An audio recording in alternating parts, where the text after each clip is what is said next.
The Kev Baker Show.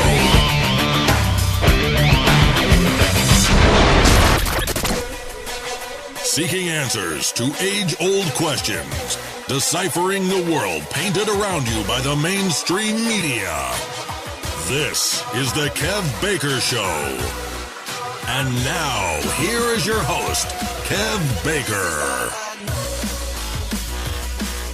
Good morning, good afternoon, good evening, wherever you may be. A big, huge, warm welcome to this, a very special broadcast of the Kev Baker Show. Now, I just want to announce this, a pre-recorded interview, and for the first few minutes, unfortunately, Ole Dammegard's microphone is not the best.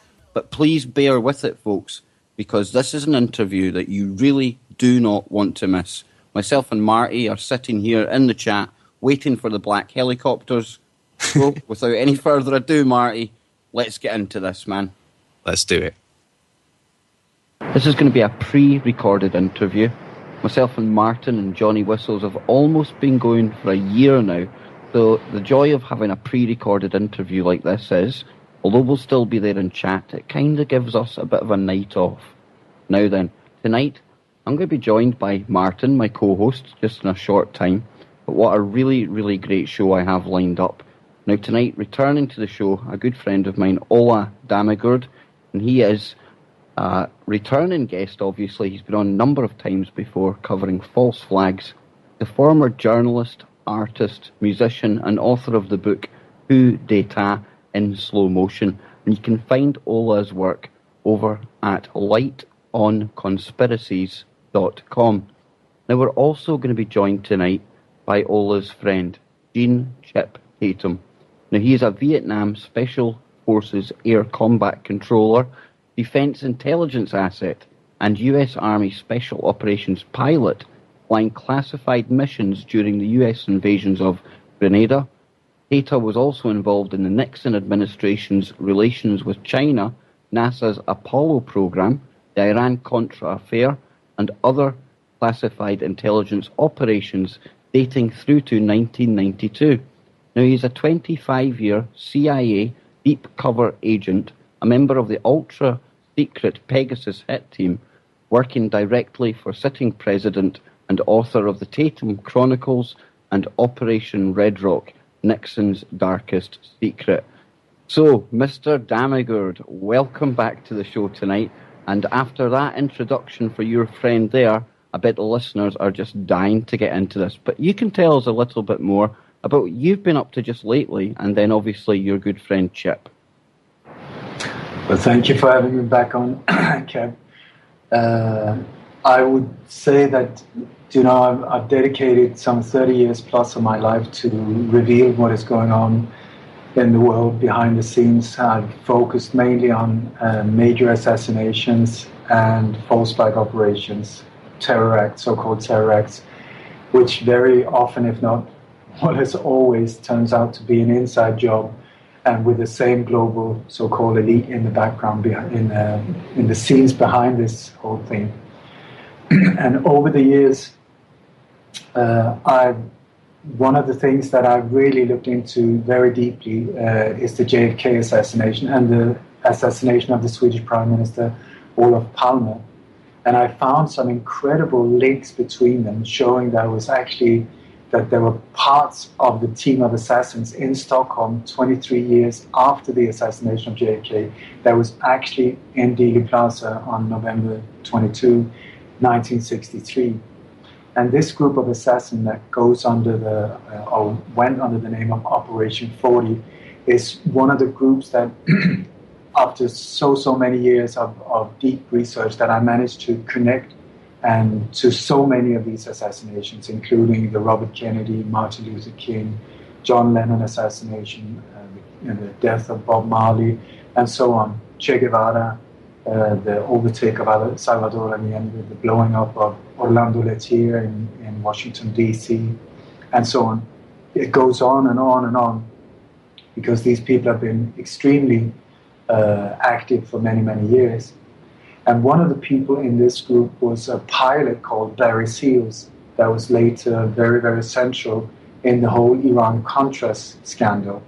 That was a scandal that was where people like George Bush Sr., Felix Rodriguez from Operation 40, Oliver North, Henry Kissinger, and other people like Alexander Haig and so on, were involved in smuggling weapons out from the National Guard in Arkansas mostly, sending them with military planes or medevac planes down to countries like Honduras, El Salvador, Nicaragua, where to arm the so-called Contras army, and then in return they flew big coolers, which nobody of the pilots, or not all of them, were aware of, contained raw cocaine, and we're talking like tons of them, that they flew back into the States using a little airstrip called Nina in Arkansas, where Governor Bill Clinton was very much involved in receiving these drugs together with one of his associates, Dan Lasseter, and also very closely with working together with George Bush Sr. at that time. These tons of drugs were then distributed out in the States to the LA, to the different gangs there, and Chicago, Miami, and so on. But one of the things that I focused very much on is trying to identify the different assassins, the different pilots, the people, the so-called mechanics and so on, involved in these operations. And one of the people that I spent thousands of hours trying to track down is Chip Tatum, who tonight will join us here, because this man has just an incredible background and a wealth of knowledge when it comes to false flag operations, all type of undercover work, and including assassinations and so on. He became a whistleblower in the early 1990s when George Bush tried to get him to assassinate or terminate a billionaire by the name of Ross Perot, who was running for president and was trying to get rid of George Bush for many different reasons. So George Bush Sr. tried to hit back and get rid of him. And this ended up with a big conflict. I'm sure Chip is going to tell us about that. But I just want to say that I have extreme respect for Chip Tatum, for his courage to dare to stand up against these powers, because they wanted to kill him from day one, and he's still here with us. And so I would very much welcome him in if we can do that now. Yeah, I'll just do that now, Ola, and we're also going to be joined by my co-host, Martin Hardy, as well. If I could just get you to mute up, Ola, because I'm still getting some really bad background, that's it there. So like Ola said, we're going to be joined now by Chip Tatum and also Martin Hardy. I'm just going to bring them in now. And I think, Ola, the best way for this to work would be possibly for you to introduce Chip yourself, and then we'll take it from there. Chip, are you there? Hi, fellas. Can you hear me? Hi, Chip. A big warm welcome to the Kev Baker Show. Now, we've obviously been running over your bio there. Your good friend Ola was talking about how he's been researching false flag operations and assassination teams, CIA, that kind of thing for over 25 years. And Ola, I think now would probably be a good time for us to get Chip, if that's okay with you, Chip, to lay out your background, really, for the listeners who haven't come across your information before, sir. And if I get you to mute up, please, Ola. Hi, Chip. Hi, Kev. Hi there. Welcome to the show, man. A bit of feedback from Ola's mic there, but when it's muted up, we're okay. Like I was saying, Ola was telling me how he was researching the CIA assassination teams, Contras, stuff like that, for the past 25 years or so, and one of the people he was really keen to track down was somebody like yourself, an ex-CIA Black Ops pilot. So I would love you to tell myself, my co-host Martin here, all about how you got into the military and take it from there, please. Well, the journey began in 1970. During the 70s, as most of you know, America, I'll tell you, we're a warring nation. If we can't stay in a conflict, if we can't join a conflict somewhere, we'll cause a conflict somewhere. So in the 70s, we had Vietnam going.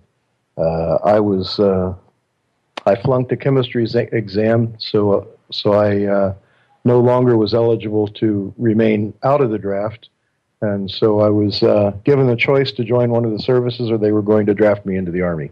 So I ended up joining the Air Force with the promise from the recruiter that I would become an air traffic controller. I was looking for some job security, afterwards. And even if I did go to Vietnam, I'd be in an air-conditioned control tower hundreds of miles away from everyone.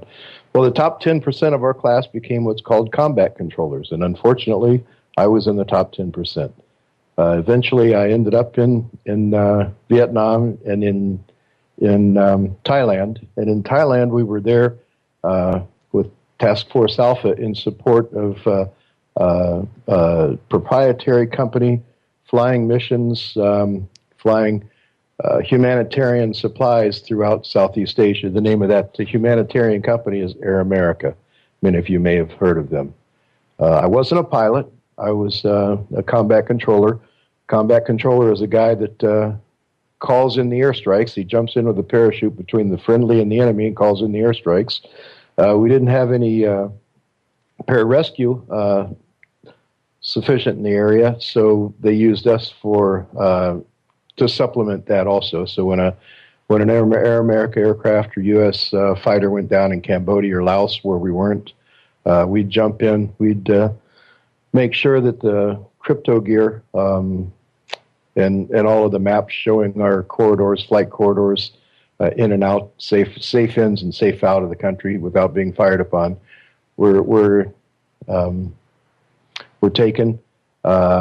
Any cargo, precious cargo on board, we took that. A lot of times, bags of rice that were blocks of something. I can't say what, only because I never tried it. But I can assume after talking to friends and asking another friend what it was, we were picking up blocks of heroin and delivering those back to NKP also. Not exactly the air traffic control job that you thought you were signing up for, Chip. No, it wasn't that air-conditioned control tower, I'll tell you what. When I joined the Army myself, I thought I was doing the smart move because I was joining the communications. I thought, well, that's got to be far back with all the officers at the back of the battles, but it really was lost on me that you also needed communications from the front. And one of the units that I found myself at, if we had gone to a war situation, I certainly wouldn't have been safe either. So hats off to you. Well, let me tell you, in combat, the number one target is the communications guy. Cut communications with home base. So they carry that 15 to 45 second life expectancy. Yeah, that's about right. They were telling us that we stayed on the microphone for any longer than 20 seconds. That would give basically the enemy the chance to triangulate us, and then up to 20 seconds later, we could kiss our asses goodbye. So that was a nice thought to keep in the back of the mind. Well, while I was in Thailand, there was a special operations mission called by the White House. The teams, I wasn't part of the team. The teams were doing their maneuvers, preparing for the mission, and one of the team members broke his leg. That was their commo guy.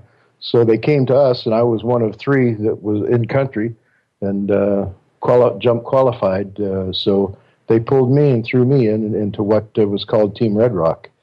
The mission called, the substance of the mission was, back in those days, the United States needed to leave.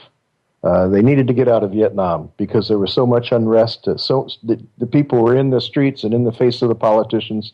I have to say, even today, walking around with my Vietnam veteran hat on, people say to me, "Thank you for your service." And my response to them is, "Thank you for getting me the hell out of there." Because the only reason we left there is because of the people getting up off their butts, getting out in the streets and into the faces of the politicians to get us out of Vietnam. But with all that unrest in the United States, they needed a plan. So the White House contacted their Southeast Asia desk officers, Shackley and Colby. They drew up a plan, and the substance of the plan was to get Cambodia the Cambodian army involved with the Vietnamese and Laotians, and that allowing us to withdraw and just supply arms and possibly airstrikes, letting them be the boots on the ground. Lon Nol, the premier of Cambodia at the time, was a fence setter. He was getting money and arms and everything for his people, his soldiers from the United States, but he was also getting money and arms and supplies for his people from China. So he was in the best of both worlds. No way in the world did he want to choose a side, so we called him a fence setter. The idea was to do something, have something happen so drastic that he would come off the fence onto the side of us. So somebody who I would equate to being a bit of a fence sitter right now in the geopolitical world is probably Turkey and Erdogan. He seems to play both sides of the fence with both Israel, NATO, and Russia right now. And it's a really key area, obviously, with what's going on in Syria and beyond in the Middle East.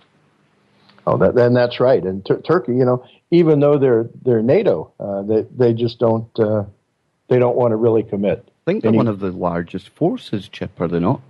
Yes, absolutely. I mean, the air forces of NATO are huge, with a lot of capability, and it's not just the United States, folks. It's it's international. It's very secretive on missions and controls. I was thrown on a ship in the Bay of Naples in the 70s. NATO exercises that weren't really NATO exercises. They were real missions. Did that turn out to be Operation Gladio or something like that, Chip?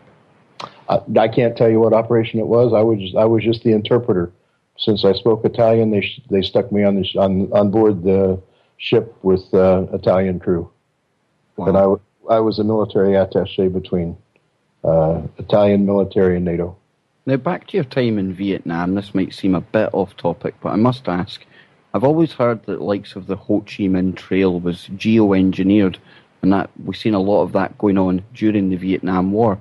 Did you see any evidence of that being up in the air and things like that at that time? The Ho Chi Minh Trail it wasn't as clean cut as people think. It was pretty obscure. How it was manufactured, geoengineering or whatever, I can't say. It had to have been done a lot earlier than when I was there, and we really didn't move into the Ho Chi Minh Trail. We were off on the border areas of the countries. I didn't fly into the center, into the major route areas. And Chip, would I be right in saying that this unit that you were a part of, did they later basically become the Night Stalkers, the ones that we've seen going in on the alleged raid on Bin Laden's compound? I was with the Night Stalkers, but in Vietnam, no, we didn't exist. I was reactivated from the Air Force. I left the service from the Air Force in late '78, and was reactivated in late '79 and sent to Army flight school. I was sent into the Army. This was involuntary, by the way. Sent into the Army and to Fort Campbell to fly what they call the black helicopters, and we were the Night Stalkers, the 160th Aviation. I was a pilot in what's called the Little Birds, which were the Hughes 500. So I take it you had been identified during your time in Vietnam, yeah, and that's why they wanted you into this program.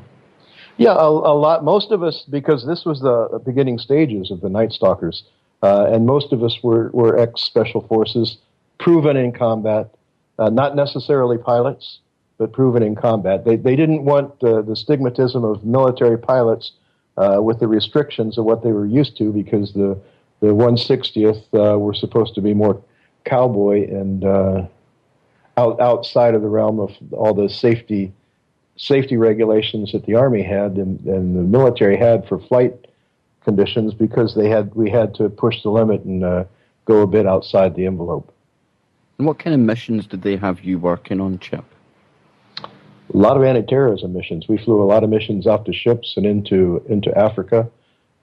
Naturally, you all saw Black Hawk Down. That was a 160th mission. I was in a Little Bird. We were not allowed to fire into the enemy to help out the men on the ground. Other missions, I was in the Grenada invasion. We preceded the Panamanian invasion.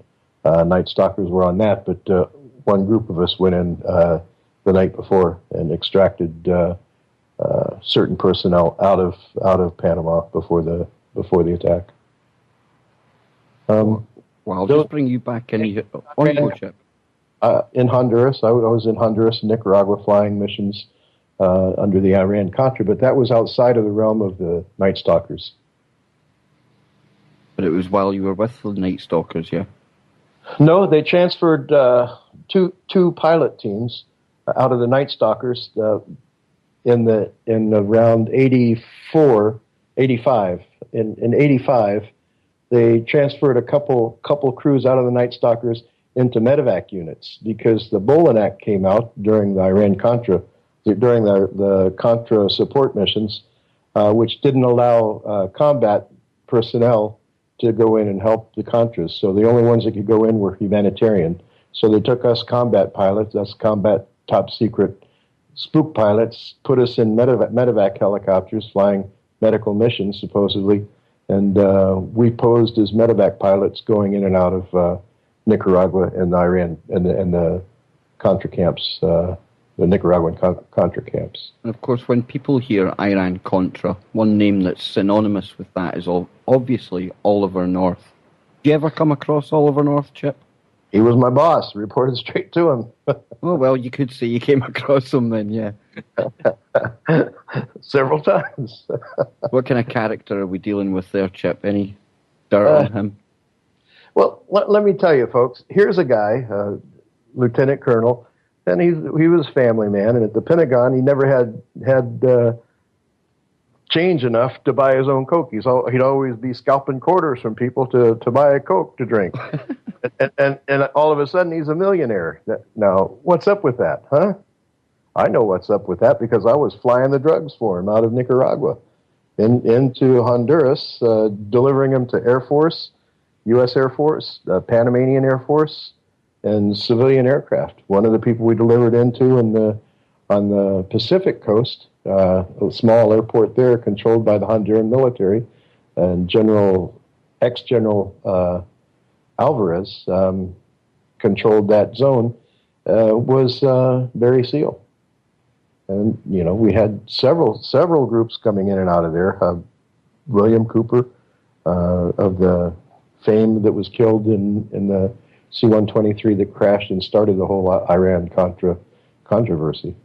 But a lot of, even though there were drugs involved, that wasn't the real worry of the government, of North and of Bush and of all of them involved. Clinton was involved in it. The real worry was that they would find out that they were supplying Iran with uranium. Wow.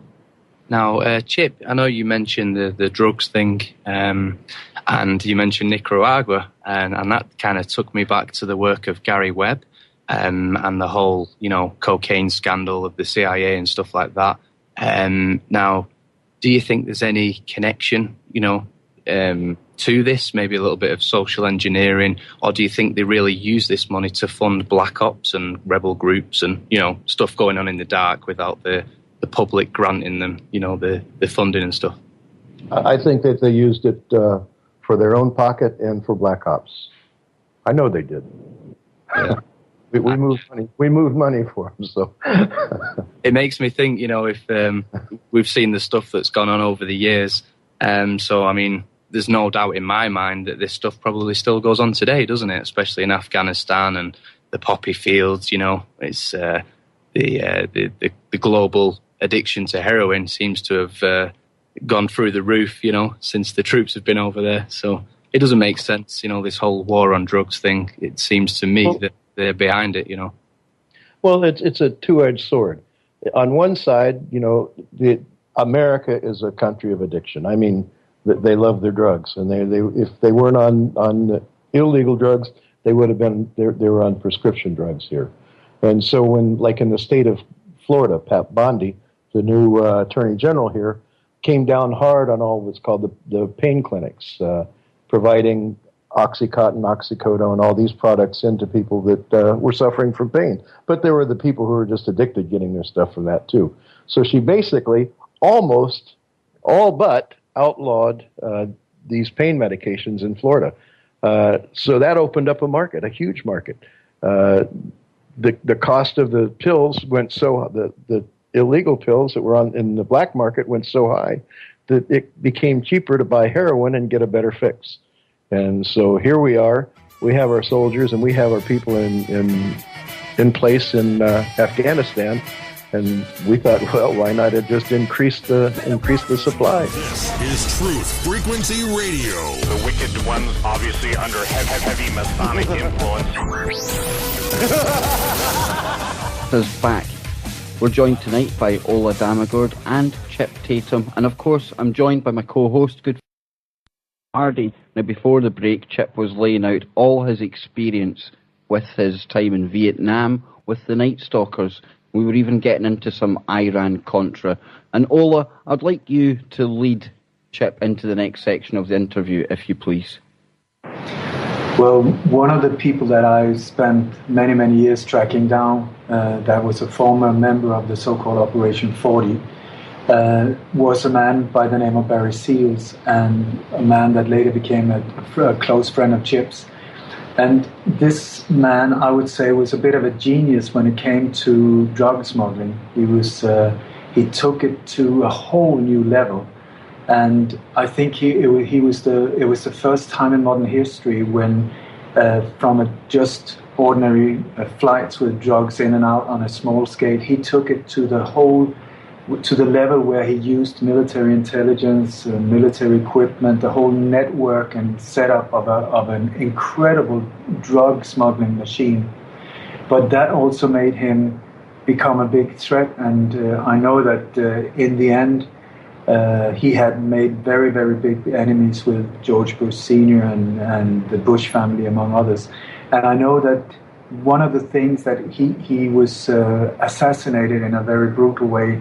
And I was wondering, Chip, if you could go into some details about how and why he was taken out. Well, while I was in Honduras, this is my time that I met Barry. I'd heard of his fame, through coffee talk before that with some friends. But when I met him in this airport, little airstrip, not even an airport, a dirt strip, on the Pacific coast, he'd made several flights in, and we'd sit and we'd go over and get enchiladas and some pasteles, they call them, at the little coffee shop while they were unloading us and loading him. And I told him, Barry, because my controller, Bill Colby, in early years, told me, Chip, there's going to become a time when it's going to be dangerous for you to be alive. So you need to start doing something to protect yourself. And he explained to me how I could use technology, how I could use the devices, the equipment we had, make sure I make copies of my orders and keep things in place so that I had some type of insurance. So when my time came, Chip, have you slightly moved away from your microphone? It's just gone a little bit muffled there. How's that? That's perfect, sir. Sorry about that. Didn't mean to interrupt you. So when my time came, I would have something to back me. My time did come when I walked away from Black Ops, and that was in 1992. But going back to Barry, I explained that same thing to him, what Colby had explained to me. And so he started making a list, and then when he came back, he said, "Look, this is what I got." He said, "These are my boss hogs," he called them. He was just a very nice guy, southern twang to him, and so he gave me his boss hogs list. He said, "Anything happens," he said, "I'm going to have more. I'll keep it in the trunk of my car." I said, "Barry, you can't keep it in the trunk of your car. You got to give it out to somebody. Put it out in different places to protect yourself." And he said, "Okay, I will." I don't think he ever did. But following that conversation, we'd made several trips, and we had one flight that some people from Washington came in. I had to fly them to a meeting in Octal, I believe it was Octal, Costa Rica, the name of the little beach town. There they had a meeting, and it ended up it was an accounting meeting, basically. They were missing over $100 million in their proceeds. A call was made by the sat phone to Washington. The call was into Vice President George Bush, and they talked for a while, and then he said, "Don't worry." One thing he said was, "Don't worry about that. Don't worry about that. I'll have Jeb take care of him out of Colombia." Now, Jeb is John Ellis Bush. That's his son. Jeb in 1977 opened up a branch of the Texas Commerce Bank in Venezuela. 1977 is when all 76 to 77 is when cocaine blossomed, and it blossomed because Jeb was able to set up a center to launder the monies out of Venezuela. He met with the people from Cali. He met with the people from Bogota. He met with the people from Bucaramanga, from the coast, and from Medellin. He even met with Escobar and his group. He was a central figure in being able to expand the drug trade, the cocaine trade, moving it from the marijuana trade, which it was before and huge, into the cocaine trade, which was even enormous. Do you think that's why there was such a push to get into Afghanistan to move into the heroin trade, Chip? Oh yeah, there's that South America is buffered. I mean, we have so many eyes on the ground and so much going on there that and the cocaine, it's still moving, it's still popular, but there's so much more money in 1 kilo of heroin than there is in 1 kilo of cocaine. And they're just greedy. If you can get 5 times the amount for the same weight, why not go for it? And that's what it comes from.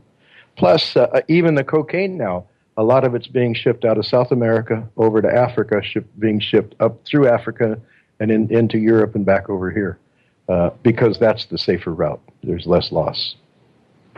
Can I just say that, as far as I know, Barry, he was carrying these boxes with evidences and showing he was carrying it with him everywhere, in the trunk of his car or wherever he was seen. He was walking with these big boxes.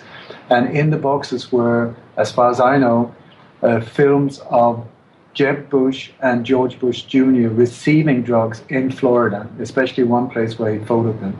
And the plane that he was flying when he was taking these photos, and one of the planes that he owned, I mean, he had a whole fleet going on just before he died, or the year before he died. And this plane later turned up in the possession of George Bush Jr., George Walker Bush, as his favorite plane. So a very good question is, how did it end up in his hands?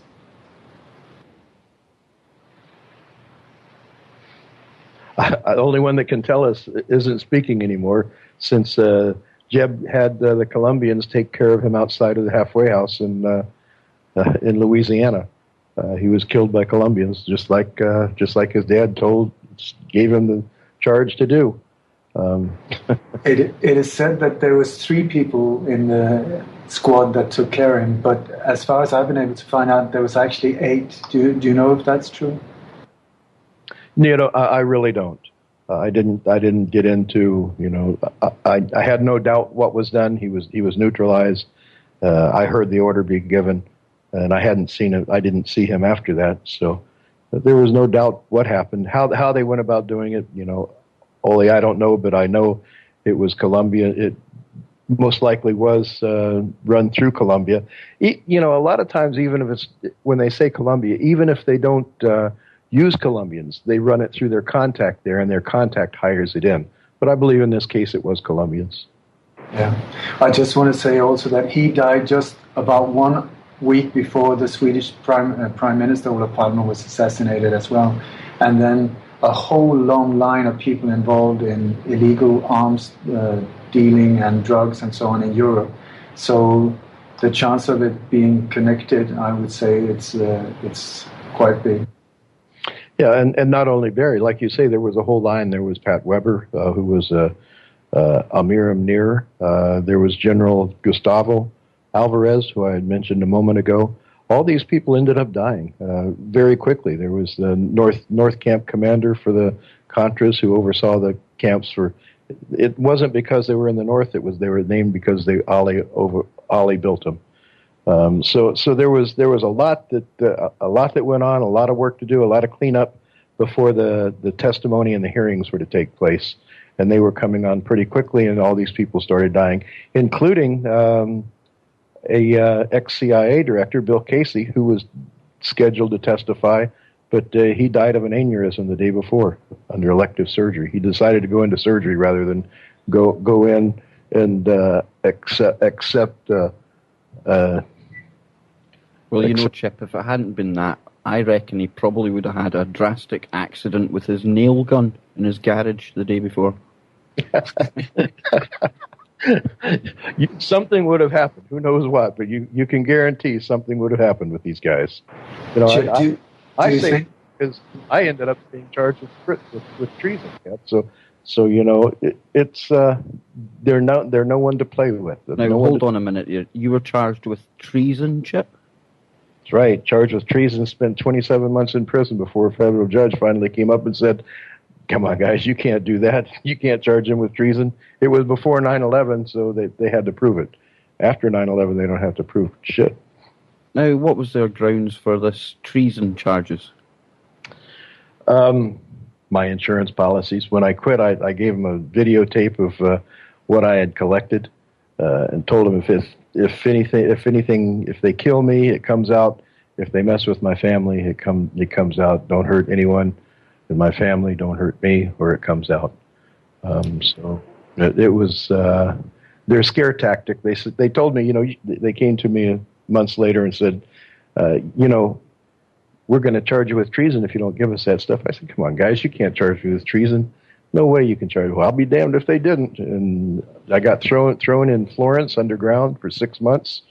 Went through a hell of a time there. I won't get into it. But, you know, as a prisoner in Vietnam, torture was something that I understood.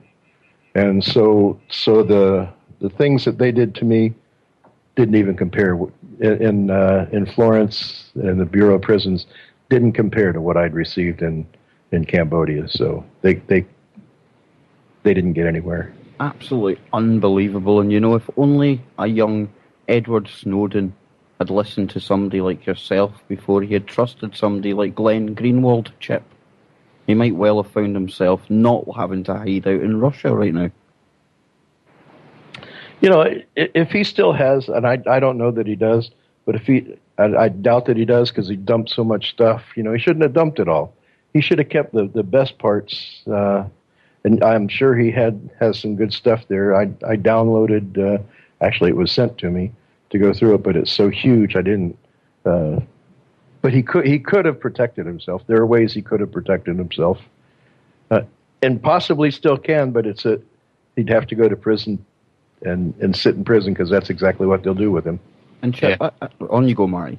I was just going to say, Chip, I think you did the right thing, you know, by documenting what you've seen, and really just playing the CIA at their own game. You know, had you not done that, I think things might have been different. I wouldn't be speaking to you today. Yeah. At least I'm on the green side of the grass, as my brother tells. And I appreciate, Chip, there's obviously operations that you can't tell us about, and that is why you're here today talking to us. But what's some of the false flag operations that you may have taken part in? Or was there any people that you and your teams had to take down, for example? So our team assassinated was responsible for 17 assassinations. The false flag, the only real false flag, well, I can't say that. Operation Red Rock was a false flag, and I wrote the book about that. It's on my website. You know, Iran-Contra was basically, I don't know if you call it a false flag, but the war in Nicaragua wasn't needed, because if they wanted elections being held, and that was the whole deal of it, they wanted Ortega to call elections. In '89, we went to Ortega and we blackmailed him into holding elections, and he called them. I mean, we didn't have to have this 10-year war to get free elections. All we had to do is what we did at the end when we said, okay, is enough is enough. And how we did that is we went to him, we told him to hold free elections. He said no. Then we told him that in 2 weeks, this person, a member of his family, is going to die. You can protect him, you can put him where you want, but he's going to die on that day. And so he put him hidden in a brigade in one of the military bases. The day that was stated, two unmarked helicopters fired missiles into a military compound, killing that second cousin and several other military personnel, Nicaraguan military personnel. A week later, Ortega was visited and said, "You're next. Hold elections." And the next day, he announced free elections. That's Pegasus. That's the Operation Pegasus. That's the group I worked for. Wow. Well, you were going to jump in there, Marty, but would there be a similar kind of team at work when we've seen the kind of coup that we watched in the Ukraine lately, Chip? Would there have been the threat of that? Yeah, no, we didn't work in large operations. We had specific targets, individual targets. There are units, whole units that are set up to cause unrest and to start wars. And they're very active. A matter of fact, they were very active while everything started going in the second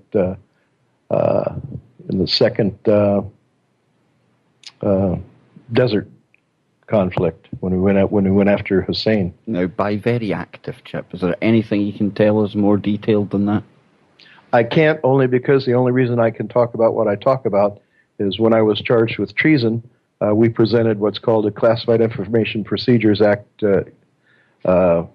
paper, which talked about what I wanted to use in my defense. We presented that to the federal judge. The judge decided whether it was classified or not classified. And if it were classified, he would have had to had the courtroom cleared, the prosecutor with get a top secret clearance for the prosecutor, the clerk, my attorneys, and all of the 12 witnesses. And he knew that would be virtually impossible and would take so long it wouldn't be worth it. So his decision was, okay, I'm going to tell you, Tatum, this is not classified, but you can't use it in your defense. So I couldn't bring it up in court, but he said it's not classified, and so I can talk about it. Had I known that was going to come about, I'd have put a lot of stuff in that. Yeah, just fire it all in. But I mean, Marty, wow, I think at this point we probably should throw out there we're not suicidal and stuff like that. I mean, some of the information we're getting here tonight, it's fantastic. Yeah, absolutely. I'm fascinated by the whole drugs thing, especially, with the Kill the Messenger film that's come out. I believe it's actually got a few people nervous in Washington right now, and I think that's because of ongoing operations, and they're worried that people are catching on, Yeah, I think, the Kill the Messenger, he was really stabbed in the back on that one. And I say that because the way he came about, the whole story that he did for the California newspaper, San Jose, California newspaper, I believe it was, came to the fact that the CIA was supplying crack into the inner cities. And so that was the scope of the investigation. The federal investigation that pursued was looking into whether the CIA supplied crack into the inner cities. And that's all that and they could only investigate that. They couldn't go beyond the parameters of that investigation. Had they worded it that the CIA supplied cocaine into the inner cities and didn't give a damn what they made it into, then they would have found that the CIA was culpable. But they didn't look at it like that. They investigated whether the CIA introduced crack, and the CIA didn't introduce crack into the inner cities. We were flying some of the most pure cocaine you'll ever know into supplying into California and around the whole U.S. And what they made it into, we didn't care. We just wanted the money. Yeah, well, you can be sure that their assets in Hollywood made sure that a lot of stuff didn't make it into that movie. I found a lot of nose. Yeah, I found interviews from him actually talking, and saying how certain stuff was left out of the official story that was even in the media. And pretty much that's all we got, in the movie is what we've seen in the media. We didn't see any actual CIA employees that had testified, or willing to testify. The movie kind of hid all that stuff, but no surprise with Hollywood. Yeah, and how many people were willing to really come forward and let what they had to say be said? And beyond that, had it gone in there, you have these guys like the Navy SEALs that are coming out and talking about their work. If the government didn't want them to talk about it, they'd be in prison because it's against the law for them to talk about it. So these guys coming out and talking about this stuff, you have to question why are they being able to do that and why aren't they being charged with anything? I'm going to ask you to speculate here, Chip. Obviously, you weren't there. Do you think what we were told went down at that house in Pakistan really went down? No. Oh, I think they killed somebody. Yeah, I think it was probably one of the fat body doubles that CNN used to love employing. But I don't think that they killed Osama bin Laden there. Thus, why would they ever dump it off the ship? That's something that they would love to parade around, take DNA, do all kinds of stuff. They just, there's no way. It definitely. The National Geographic Channel probably would have mummified them so they could have had special broadcasts for evermore. Right. But I want to know more about the kind of people you were working directly for, Chip. We've heard of Oliver North. Was there any other characters, maybe even a Bush along the way somewhere that you came into contact with?